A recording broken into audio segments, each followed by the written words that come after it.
Domestic abuse remains one of the most common forms of violence against women. It cuts across race, class, and ethnicity and can happen in any kind of intimate relationship.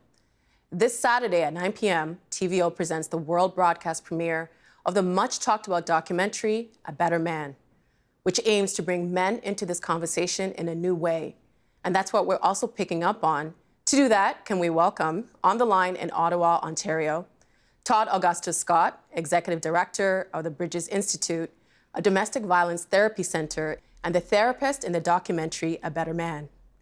And in our studio, Christine Kleckner, producer of A Better Man, and Jeff Pereira, founder and speaker at Higher Unlearning, an organization that focuses on men and masculinity. Welcome to you all. A very difficult issue to talk about, very, very important. Before we start our conversation, let's take a look at a clip of the film. And this is when Attiya and Steve meet for the first time. Now, I remember within the first couple of weeks, right? I think may have been the first time that any abuse happened. Like it happened quickly. Do you remember that? No. Okay. Do you remember the first time of being physically abusive? No. Okay. May I ask you had you ever been physically abusive to anyone before me? No.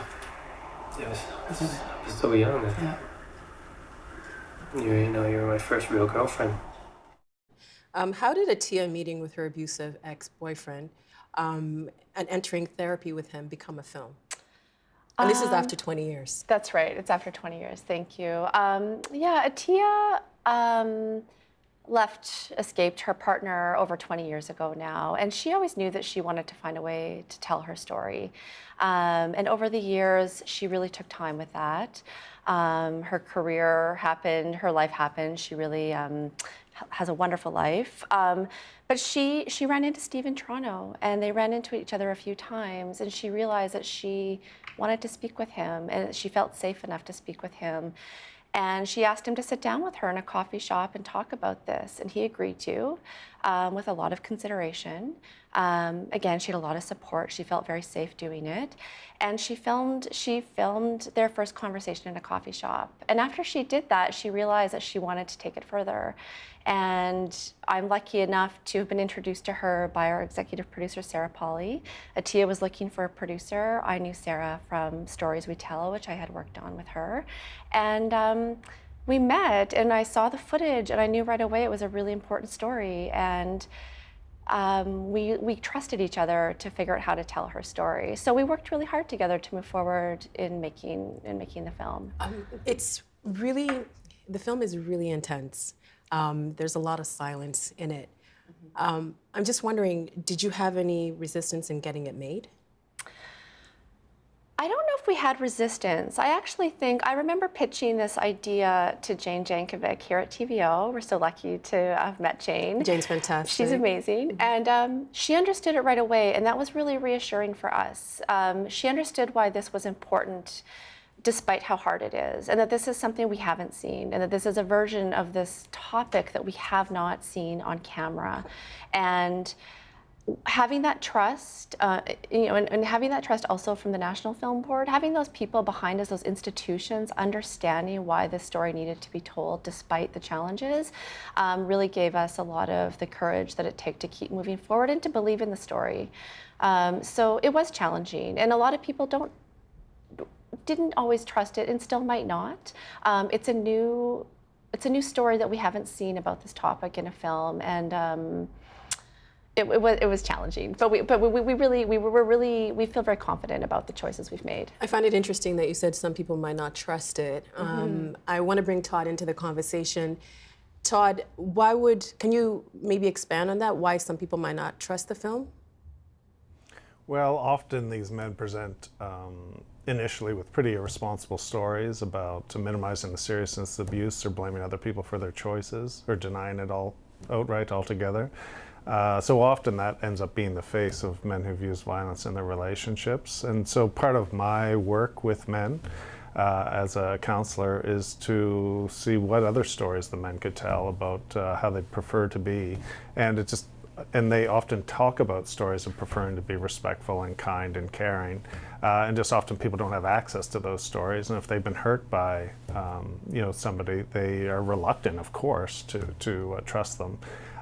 So part of this documentary is about getting in circulation other stories and other ways that these guys could be after having used violence, so that both are earning people's trust and that we increase our expectations of these men in terms of what they're capable of after they've used violence, and how they can be helpful to the people that they have harmed. You spent a lot of time with Attiya and Steve. What does Steve gain from doing this documentary? I think what he gains through seeing that his willingness to take responsibility and to acknowledge what he did in detail, as Attiya talks about it, and to be present and to the shame that he feels around that. So he's not running from the shame of what he's done. He just is present to it. I think that he gets to see that actually it has a significant impact on Attiya's own healing and moving away from symptoms of PTSD, post-traumatic stress disorder that she's had for 20 years. That he can see the impact that this is having, his willingness to take responsibility for his choices and not blame her. That he both feels ashamed about having been abusive, and at the same time his self-respect goes up because he can see that he is actually repairing what he's done, and he's contributing to doing the right thing for Attiya. And how did you get involved with Better Man? Attiya had made the first rough interview with Steve that she did, and my impression was that she didn't quite know what to make of it. If Steve was like being honest, and how to understand his responses, because she had been talking to women who had been abused for 20 years. She had not been talking with men who have used abuse for the last 20 years. And so she sent it to me. She found me in Halifax. I work out of Truro, Nova Scotia. She found me in Nova Scotia, and because of the writing that I've done on this topic, I've been doing this work for 20 years and have published quite a bit on it.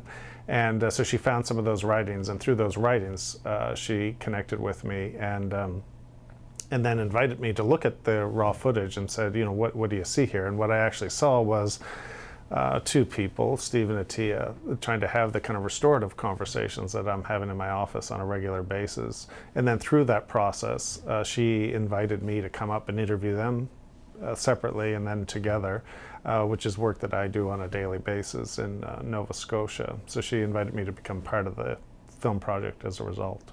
I'd like to talk to you about restorative justice a little later in the show. But Jeff, I wanted to get what was your first impression of the film after you saw it? This is such an important moment in time for men to think about who they're going to be in this moment. And for whether it's people like myself who are doing work professionally with other men, or just personally to have conversations between men, this is such a key tool, this film, to help nurture those discussions and have models of accountability and what that can look like for men. This isn't the day of our reckoning as men, it's the day of our awakening as men. I think it's time for us to have courageous conversations about our own behaviors and actions and have that with each other as men. And this gives us tools to see what that looks like. It's not about putting Steve on a pedestal, but it's saying, here's an example of possibility, what it can look like for men to face the fear of their truths and to model humility and accountability and meeting someone halfway. It's not always possible to have these kinds of opportunities for a survivor to confront and face their abuser. And it's kind of weird to use opportunity, but I guess how else would you say it, right? And it's not always possible, but there is a possibility for that. And I think that at least for men who have been hurtful or harmful, that they can model and see what it is to lean into that discomfort and do that hard inner work. And Christina, what's been the reaction of this film? It's been screened around the world. Yeah, we're just getting started. It's been really positive. I mean, every screening is followed by really incredible conversations with audience members who, they're often There are some women who are triggered by this film. They have a very hard time with it, but they want to talk about it. We always try to set up a scenario of real care at our screenings. We have counselors available to people if they need to talk, and sometimes they do. But we also have people coming up to us and saying that seeing their stories reflected on screen and in this way has really helped them move forward with their own steps that they're taking. And this is coming from both women and men. We hear mostly from women after our screenings, and we have a lot of people emailing us and contacting us in different ways. But we have had some men come up to us who are working on their journeys towards nonviolence or have been through very similar scenarios. And it's doing what we want it to do. It's igniting a conversation. We've had people walk out on the film. You know, it's not to say that this is a perfect story or this is everybody's story. We've put Attiya's story on screen to share her choices and her journey to her path in terms of achieving the justice that she wants to achieve. And we're not prescribing it as a model for everybody, but it's an idea that's a really important one to think about. And our team behind this project really believes in dialogue and discussion. And we hope that that's what this film is doing, and it seems to be. And Todd, I want to talk more about the work that you do. How do you stay neutral having these conversations, watching the film? You're very neutral speaking to Attiya and Steve. How do you stay neutral? I really wouldn't describe it as neutral. I mean, in terms of I'm compassionate throughout my engagement with both Steve and Attiya, but I'm not neutral in as much as, I clearly What I mean by neutral stance. is that I didn't sense any judgment coming across. Thank you. Yeah, that's right. Yeah, and well, part of my, in terms of curiosity, is in these conversations in the early days, it was really about I was judgmental and confronting the guys every time they minimized the seriousness of the abuse or denied it or blamed it on other people. And I didn't find that was very helpful in getting the guys to actually consider the seriousness of their violence and what their own values are and how they feel about what the effect is of violence on their own lives. So part of adopting a stance of curiosity, kind of political curiosity with the men against their violence, is just really the men kind of already know what I think about violence. I mean, I'm working in a domestic violence program. My job really is to try and get from them what's important to them, what kind of relationships they would prefer to be having. And men generally don't argue for violence and chaos over peace, love, and caring and long-term relationships. So that's often, I want to get what the men's position is in terms of their violence and what they see as the effects. So it's the utility of not centering myself in those conversations in that way where I'm actually judging the men and telling them how they should think and how they should behave. It's trying to create a space so the men can work that out for themselves according to their own values and ethics. And that's what leads them towards wanting to study their own violence so they can put a stop to it and study the effects of it and start repairing and healing the effects of it. That's all done on the basis of the men's own values and ethics, not because I'm cajoling them into it or pressuring them into it. That those are the kind of conversations I have. Often those are mandated conversations, so I do think there is a community responsibility to set up these conversations, but once they're in the conversations with me, I really see my exploration is to invite the man to come forward with his own values. When you say mandated, that's something that the court wants them to do, right? Is that what you mean? That's right. Court mandated or child protection services or otherwise, yeah. Jeff, you've watched the film with other men. What's the reaction been from them? Do any of them see Steve in themselves? I think I was fortunate to bring a group of men to come watch one of the screenings, and we hung out afterwards and talked. And I've talked to some men who've seen the film as well, and it's an opportunity to do two things. I mean, yes, it's an opportunity because the moment's not just about us as men; it's also about what the impact we've had on people, women, people of other genders. But it's a moment that, again, can define us and how we react and respond. So in addition to trying to empathize and understand and contextualize what Attiya is going through and what she'd been through, it's an opportunity to see through Steve's eyes and see ourselves in Steve. We might not have done things to that extreme or that end of the spectrum when it comes to violence and hurt and harm, but we can see in our own ways when we've made mistakes, and those moments of fight or flight where he kind of leans into that, where we would get defensive or argumentative and pull out. So, and it's also creating spaces to have those conversations amongst ourselves as men or internally as men, you know, like building bridges between us and building bridges within us, meaning being able to have those conversations and open up and talk about it openly, but kind of facing it internally, confronting those things that we haven't even thought about or have been running away from, you know, like Brene Brown talks about, own the story or the story will own you, right? So this is that moment for men. One of the things that infuriated me in the film, and not to be judgmental, was that Attiya and Steve spoke about, you know, they were in this kind of bubble, but other people knew what was happening in this bubble, but they did nothing to intervene. Todd, I'd like to ask you this question. Why don't more people intervene when something is obviously wrong? I think there's a number of reasons. I mean, one of the major ones, I think, is we don't really have conversations about how to intervene in these kind of situations. And part of the message of the film is that even if it's, you know, simply acknowledgement that it's actually happening to the person, that can be, you know, a significant intervention in and of itself. And I think that part of people in not knowing how to respond to these situations is that they also don't want to create harm, more harm for the victim, and they're not sure how their interventions might either contribute or not contribute to doing that. So I think part of this film is really trying to open up the possibility and give people some sense of what kind of a victim-driven or victim-centered response to this issue would be. And of course that response needs to start with asking her what she wants in this situation. So there's an acknowledgement, and then there's also asking her what would be helpful in this kind of situation. But without that kind of clarity about how to respond, I think people are, you know, just unsure and reluctant as a result. And Christine, why was this important to include the film, to show, you know, certain people in their life didn't intervene?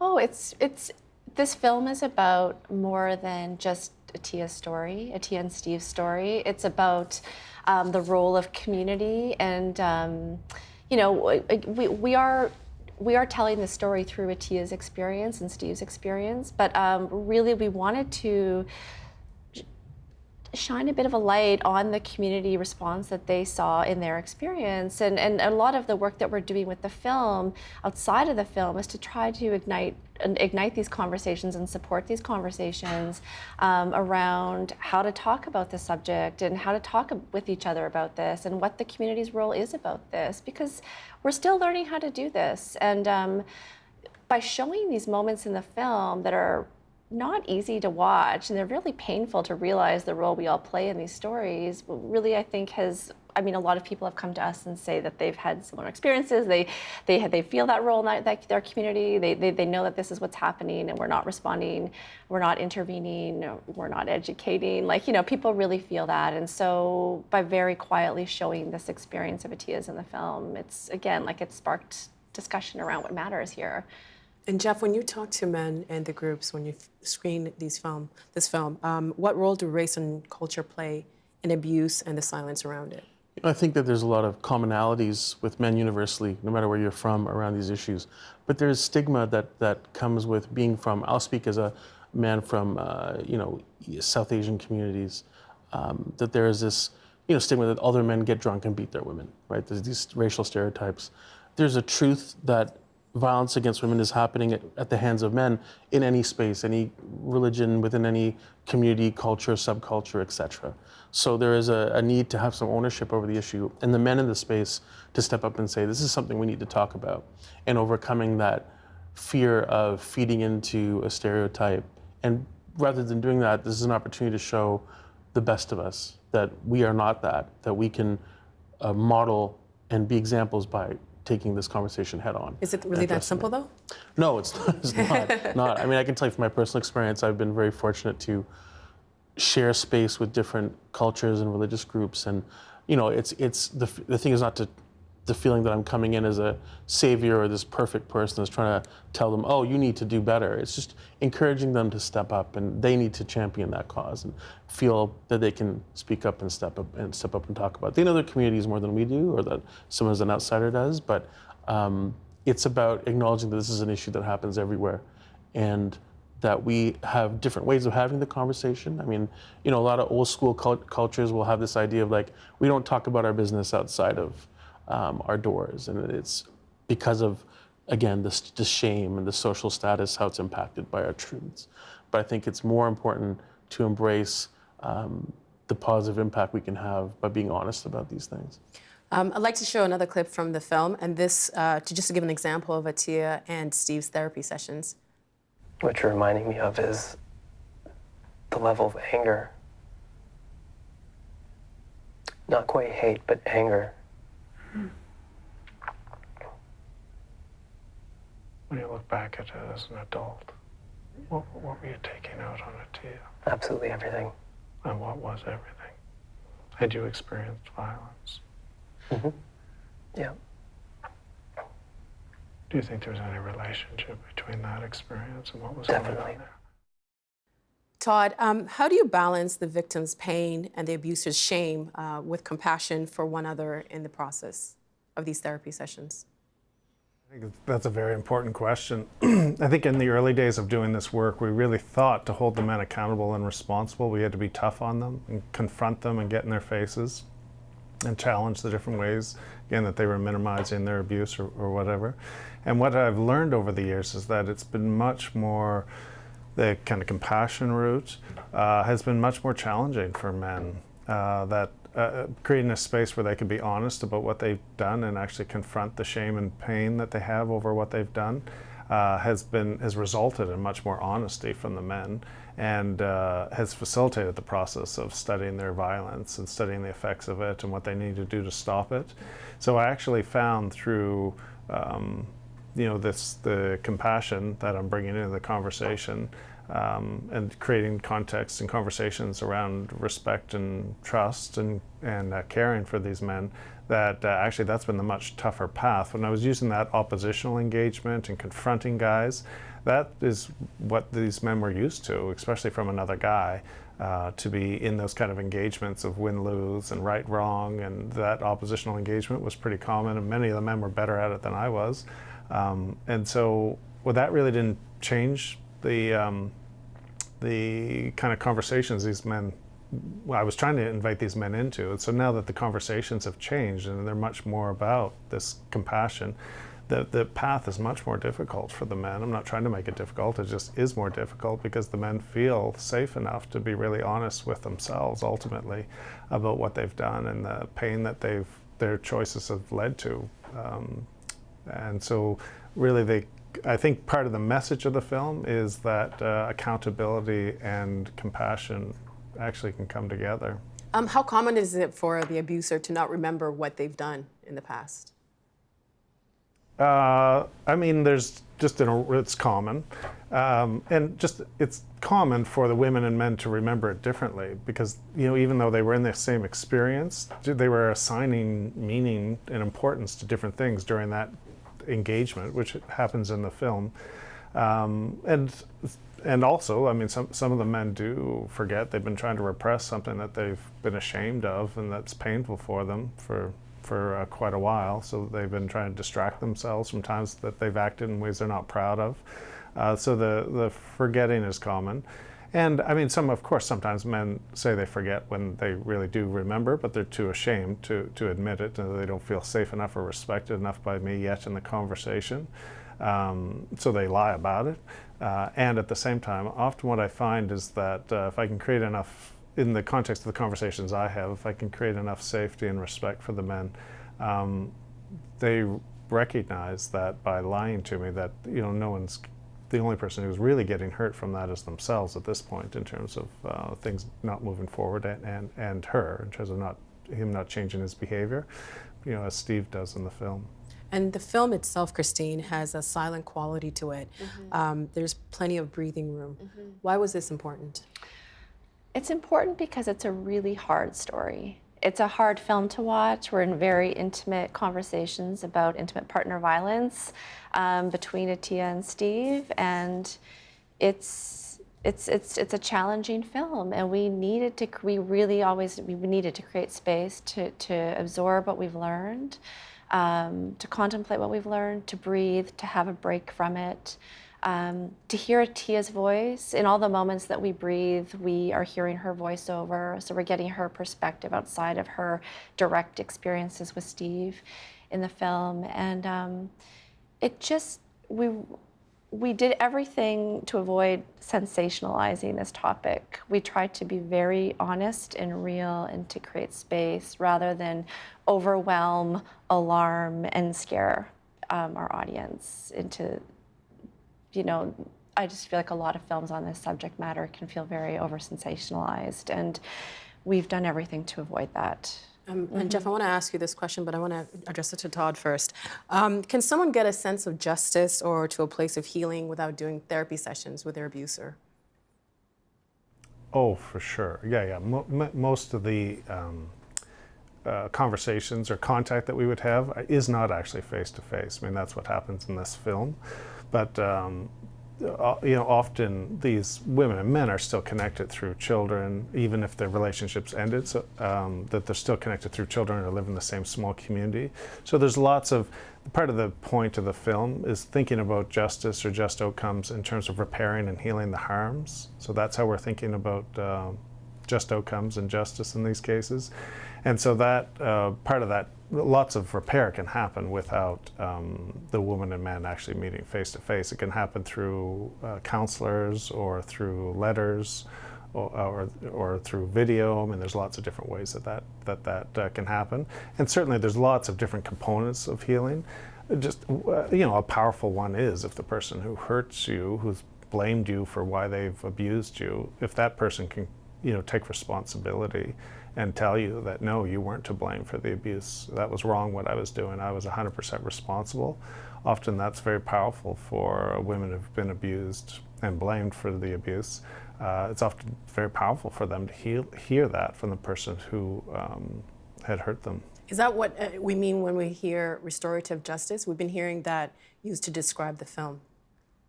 Yes, that's right. That restorative justice in this case meaning justice being defined as repairing and healing the harms that were done. So it's not so interested per se in prosecutions and in court time and thinking that justice only happens in courtrooms.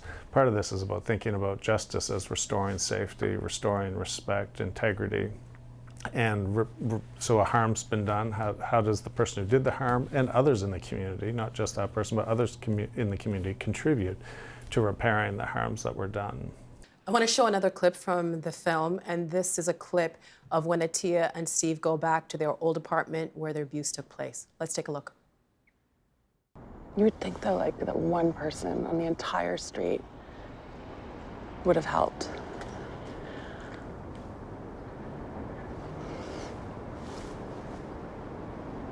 Should probably go soon, but I think I might. Yeah. For real? I'm gonna go to the side of the building. Are you serious? Yeah, I feel like I'm gonna throw up.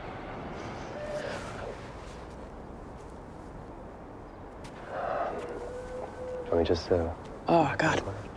Rep. Side?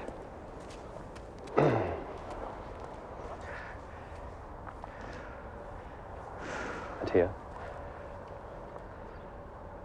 I'm trying to make it up. I know. Do you mind me being here? No, not at all. That was, I think, one of the most powerful moments from the film for me. Todd, what did it take to get them to this point where that could happen?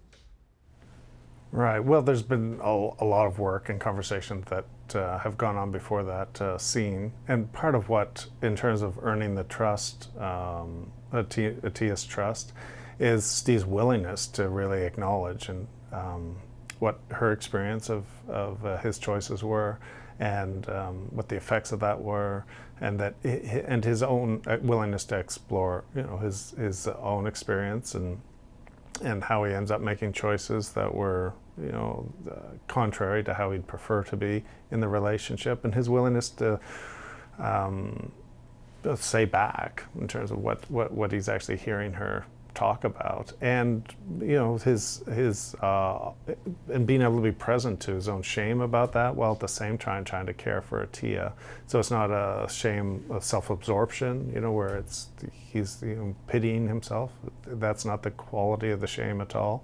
The shame really is about her experiencing the fact that he understands it and that he feels ashamed about these choices that he made, and that through that process, Attiya and other women gain the trust that, oh, he really gets it, and he has a plan for it not to happen again, and he's really he's seeking to understand my experience, and he wants to make sure that he's part of the solution to repairing what's happened here. And of course, part of the solution for Attiya is for Steve to be willing to be public about what he did. So it's not just a private conversation, and that's extremely important, but it's also the fact that Attiya wanted him to be public about what he had done to try and prevent this from happening to other people. And so that's part of what Steve was willing to do in this situation. And so through that process, he's earning trust so that you could have scenes like that play out. And Christine, what is It Was Me? It Was Me is our interactive companion piece to the film. And so we've made an online piece that's on our website that is a separate project that also highlights the voices of 6 men who are on their paths towards using to be nonviolent men. We met them through a group in Ontario, and it's an interactive piece that we've tried to bring in new voices. We're not hearing just Steve's voice in this story. We're meeting other men who talk about their accountability and what they're doing to improve. And it's a really interesting piece. It's worth going to the website to check out. We really tried to pull in people from. We had survivors of violence do a Twitter chat, and they gave us the questions that they would like to ask their abusers, and then we took those questions to these men, and we asked those questions and had them. So we really tried to be careful and considerate about how we went about bringing forth these stories. So yeah, it's been really useful in terms of expanding the conversation. And Jeff, I'd like to give you the last word. How can men help men and violence against women? I think one of the things that, the way we program and code men in society is to be disconnected from emotional literacy and lacking empathy. So I think one thing that we can do with each other as men is help each other build our empathy muscles. This is a phrase I use, and meaning if you are someone who's raised to have that emotional literacy, it's like you've been going for the gym all those years, you've worked that muscle. But men now at a certain point in their age, in their 20s or 30s or 40s, etc., now have to work that empathy muscle. And it's something, it's like going to the gym and not knowing, do I sit on this? What do I do? How do I use this? Is this a handle, or what do I do with this equipment? So it's how we can spot each other spiritually, emotionally as men around those things. And the phrase I use is, I see you, I feel you, I got you. So what it means is, I see you is the headpiece, it's the sympathy.